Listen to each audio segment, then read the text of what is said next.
Welcome to the Self-Storage University podcast, where you will learn the correct way to identify, evaluate, negotiate, perform due diligence on, renegotiate, finance, turn around, and operate self-storage facilities. And now, here is your host, a partner in one of the largest real estate portfolios in the U.S. with nearly $1 billion of holdings, Frank Rolfe. Debt is the tool that allows real estate investors to have superior returns. The gap you have, the spread that you have between the cap rate and the interest rate is what propels your cash-on-cash terms to a new higher level. But in order to utilize debt to buy a self-storage facility, first you have to find a bank. This is Frank Rolfe, the Self-Storage University podcast. We're going to talk about the simple steps to finding a lender for your self-storage deal. Now, the first thing you have to know is there are several options to obtain debt, the self-storage property. You have good old seller financing, and then you have bank debt. And then if your deal is larger, let's say it's $1 million and up, you can even use the service of what's called a loan broker. And that loan broker has access to even larger banks into the conduit network of CMBS debt. So the first question you have to ask yourself is, what kind of debt are you seeking?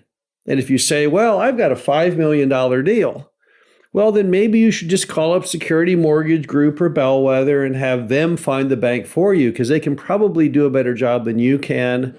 They can probably get better rates, better terms, take the stress off you, get 2 or 3 different options, and you can choose the best one. But what if you can't get that kind of a situation because your deal is not big enough? Then what do? Then you fall down to a regular old bank or seller financing. But let's assume that the seller can't carry the paper. They already have a large mortgage, or maybe they won't carry the paper. They don't like the whole idea. They just want their cash up front so they can move to Florida and retire. So then what do? You got to get a bank. So what I'm talking about here is situations where you're buying a deal that's about $1 million and under that you can't get seller finance. In those cases, you got to go out on your own and get a bank. So how do you find a bank? The first thing you need to do is to remember that the typical bank for that self-storage facility will be found within probably about a 30-mile driving radius of the facility itself, because you're looking for a regular bank from that market. So go onto Google and put in that metro area or that county and put in bank. And there on Google, you'll see a list. Typically, there's always anywhere from 5 to 25 banks based on how big the area is. And they're all there as the official list now of all the bank options that you have. So go ahead and write all those down. All the banks, you can even look at the credit unions. All right. Next, cross out all of the big ones. You're not going to be able to get a loan probably at Wells Fargo. You're not going to probably be able to get a loan at Chase Bank, because those big national firms, that isn't really what they do. In fact, if you look at the local banks near that storage facility today, you'll see that there's a skeleton crew. Where there used to be maybe 8 employees, now they're down to 3. Where there used to be several loan officers, maybe now there's just down to 1. So that's not really part of their business model. Those giant banks, it isn't what they do. They collect in money from all over the United States into one big lump, but they don't really apply a lot of that back to the community in the form of actual banking in that area. So you have not much success with them. So let's go ahead and cross through those. Now you have your remaining number of banks, and you still have a very good quantity after eliminating those big national firms. So now what do? You simply call each of those banks. And what do you tell them? You say, I want to talk to a commercial loan officer regarding a self-storage facility loan. Now, some may say, we don't have anyone for that, or we don't do that kind of lending. We'll then cross those off. Those aren't going to be potential prospects. But on the rest, you'll get a hold of somebody and you'll say, look, I'm looking at buying this self-storage facility and I'm calling to see if you make loans on that. Your initial call is simply to see if they actually engage in that or not. Most will say, yeah, we do that kind of stuff. So now you have the expansive list for your market of who does self-storage loans. So then what do? Well, you've got to build a loan package. What's the loan package say? Well, it tells them in general what the mission is. You're going to buy the self-storage facility, you're paying X, it produces Y in net income, and then all the many things you're going to do to make that a more successful property for them to have debt on. A successful package is not a bunch of hot air. Banks are skeptics. Banks have no equity in your deal at all.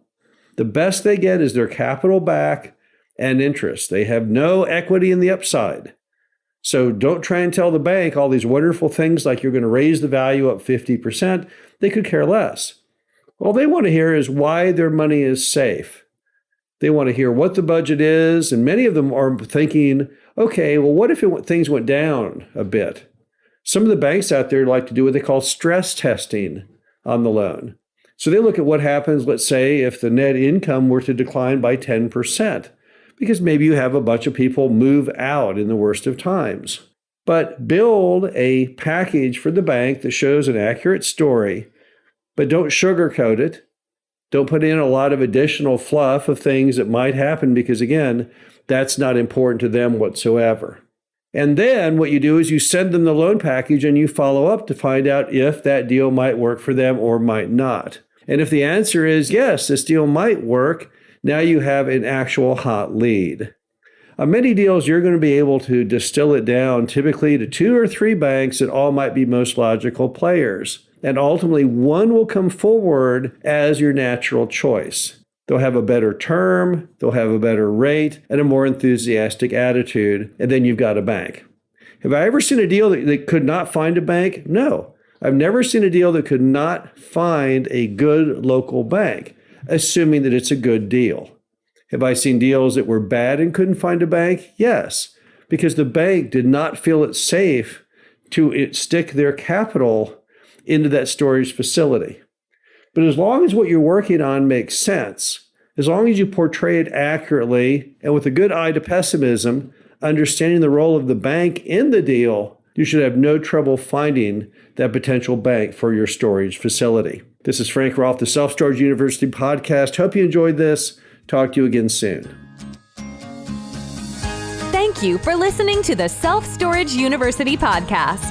Be sure to visit us at ssupodcast.com, where you can learn the correct way to identify, evaluate, negotiate, perform due diligence on, renegotiate, finance, turnaround, and operate self-storage facilities.